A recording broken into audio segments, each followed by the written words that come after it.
right? Sara has just been doing such a great job, CEO. Yeah, so yep, she's gonna be making us more money. We invest in our models. Woo. All right, let's do it. So I had one of the most horrible nights at Warwick. It's usually not this way.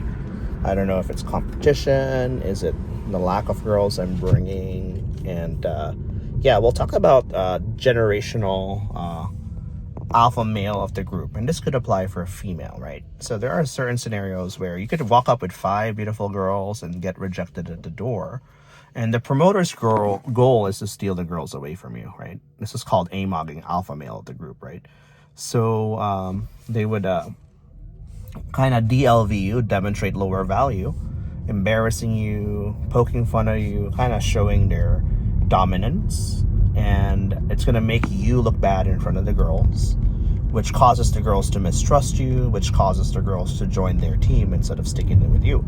And this happens as well. Girls can embarrass you, make you feel incompetent, and all that stuff, right? So this is called AMOGing, and the only way against it is to kind of, you know, if the girl has spent a lot of time with you, you're able to kind of bond with her. So your connection is emotions rather than kind of like, you know, social embarrassment, right? In the lower echelon of society, the lower IQ people, the thugs in the lower end of the spectrum, the way they kind of respect others is by showing social dominance, by showing aggression, physical, emotional dominance, right? The way, you know, in the higher end of society, the smarter you are, you're making billions. You're kind of more intellectual, analytical, more rational, and you know, these are the signs of people having money versus not having money. So you know, for the girls out there, yeah, if your friend, your guy, your promoter's being embarrassed by other guys, it's not the defense of like you fighting fire with fire and sword by sword. It doesn't make you kind of like the alpha in the group, right? It kind of lowers your perception, you know, if you're being embarrassed. And yeah, so that's exactly how I felt, you know, when I came. I haven't been to Warwick in a bit. You know, Hardy was helping us. She walked us in, and you know, I kind of went to Teddy's table. He had a client. Then I went to Mel. There's no space. And yeah, the goal is basically, you know, the guys who I thought I was friends with kind of embarrassing me in front of Sara. So Sara's like, you know, as a CEO, should she trust me and all that?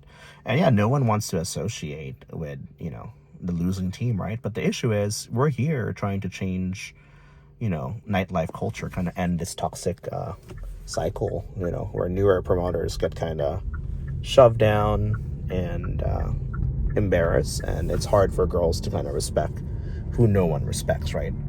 But they're kind of going through very unfair means of channels and communication that it does not make you a good promoter by stepping down on others, right? So that's the little upset I had. You know, Alex was pretty nice, ironically. Arnaud wasn't really there to protect us. We didn't really have guys backing us. We had a few guys that were very respectful, Alex and Juan and all that. But other than that, yeah, we're entering enemy territory. You know, so shout out to Alex and Hardy for kind of easing it in. But yeah, it's like the Wild West out there. We got assigned a table and all that. And yeah, for you girls out there, you know, like, if a girl is like super extra nice to you, she's pimping you out. And you know, my models kind of fall prey time and time again. You know, there's just very nice girls. And yeah, next thing I know, my models are being kind of stolen by other girls. And you know, there's being taken away from the finder's fee. So you always have to let them always deal with the manager. I know a lot of girls are kind of strapping for cash, and you know, the red pill, you know, says that, you know, within the red pill, you know, no guy is going to want to date you or marry you if you're kind of selling your body as a girlfriend for hire in that sense, right? So you have to like you know, get away from this toxic, you know, don't be pimped out by other girls, don't be pimped out by other guys. I mean, you guys already know the drill. I'm paying my girls to actually recruit other girls. You know, this is called the bottom girl. So you should already recognize the pattern. If another girl is super extra nice to you and suddenly she wants you to meet her guy friends, that means that she's trying to get a money from you, and they're not wanting you to kind of pay the agency 20%, right? So you're like, oh, let's keep everything, right? So yeah, we always kind of forward the girls up front. We're training them to be CEOs and VPs, and all money interactions should be given to the agency. That's more organized, and we can kind of spot them. And yeah, respect a more passive personality, and that doesn't kind of go unfair methods, So the fact that these guys and girls are kind of like embarrassing me in front of my own models, kind of disrespecting me, that's an immediate kind of PTS condition, potential trouble source. Anyone kind of antagonizing against me is immediately a PTS, potential trouble source, which means no communication and no interaction. Because, why would you want to be friends with someone kind of bad-mouthing your other friends, right? It's because you're also programming them. It's like, when a husband and a wife fights, if the wife complains to her girlfriends about the husband, they're installing this hatred towards the husband, right? So that, when the wife and husband make up and do well, whenever she interacts with the girls are already programmed that the guy's an asshole, because she gets re-stimulated. And even though she's already fine with the husband, she kind of gathers hatred because of what she told her friends. So it keeps being re-stimulated, right? So yeah, it's all about respect and authority. And the agency's threats is just the hard work I put into my business of like recruiting girls, developing them, cannot be stolen by interactions from other girls. And so they're always trying to befriend my models and then steal them away from the agency and basically like book them inappropriate jobs that's not even legal. And it's as an agency, we kind of have to be more defensive towards the girls, and doing more honest and ethical work, and doing clean money instead of dirty money. And that's the business we're in. This is what we're fighting for: honest work, work that doesn't make you feel bad, work that you've earned and that you've mastered, right? So all these high amounts of money is just not a good business plan, especially if it's illegal. And putting a warning towards all the girls. Like, yeah, if the girl's extra charismatic and they're trying to recruit you, you do not want to take that job. You do not want to go with that girl. Same thing with guys, doing these promises. Yeah, it pays a little bit more, but you're selling your soul basically to the devil. You're selling your dignity, and that's something you can't hold back. And you're also losing the opportunity for future jobs, future husbands that you might potentially have. So anyways, yeah, so stay defensive, OT models. Yeah, don't listen to these girls, don't listen to these guys. Just label it, you have the thugs, and then you have the wealthy, classy people. If they're giving thug vibes, they're trying to pimp you out, yeah, just disconnect, PTS them, potential trouble source, right? Other than that, yeah, do honest work.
Shorty got a friend group of hoes, so I treat you. All this shit I keep it on the low, but I keep them.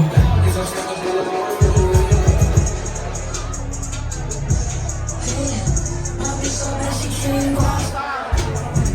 Say the fucking sing along. So girl, what you singing for? It's cause you know I like to see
Gosh, tonight was such a toxic night, but it's okay. This is the worst, one of the worst nights. We were struggling getting a table, and a lot of like jealousy. Struggling with just a lot of people. Yeah, a lot of people, and we went back to our original table, and yeah, you know, Teddy had a client and all that, but yeah. So yeah, we're gonna go, and yeah. And that's what happens. We don't really go to this club, you know. It's super. I see why. Yeah, it's super toxic in that sense, but it's very territorial and stuff. And then, yeah. What's up, guys? So Sarah, she's been working really hard. So we're gonna pay her.